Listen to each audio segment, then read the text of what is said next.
지난 1965년 체결된 이른바 한일 청구권 협정은 일본을 상대로 한 강제징용 피해자들의 피해 배상 청구를 막는 근거 조항이 되었습니다. 이에 피해자 측이 개인의 재산권을 침해한다며 지난 2009년 헌법 소원을 냈습니다. 헌법재판소가 오늘 6년 만에 결론을 내렸는데 위헌성 심판 대상이 아니라는 결정이 나왔습니다. 최기자 연결합니다. 최두희 기자. 네, 최두희입니다. 예. 자, 헌법재판소가 결국은 위헌인지 합헌인지 판단하지 않은 거군요. 네, 그렇습니다. 지난 1965년 체결된 한일 청구권 협정은 위헌성 심판 대상이 아니라는 헌법재판소 결정이 나왔습니다. 헌재는 강제징용 피해자 유족이 한일 청구권 협정 조항에 대해 제기한 헌법소원 사건 심판에서 재판관 전원 일치 의견으로 각하 결정을 내렸습니다.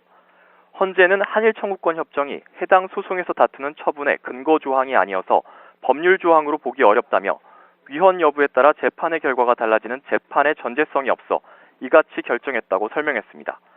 한일 청구권 협정은 일본을 상대로 한 우리 국민의 청구권 문제가 완전히 최종적으로 해결된 것을 확인한다는 내용을 담고 있고, 일본 정부는 이 조항을 근거로 징용 피해자 개인에게 배상할 의무가 없다고 주장하고 있습니다.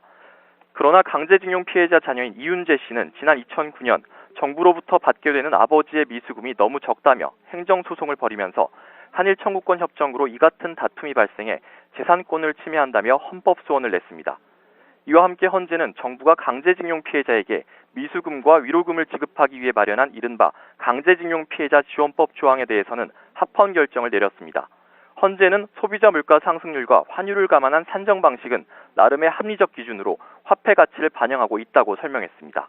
해당 조항은 피해자나 유족에게 일본 정부나 기업에서 지급받아야 했던 미수금을 당시 일본 통화 1엔에 대해 대한민국 통화 2,000원으로 환산해 지급한다고 규정하고 있습니다.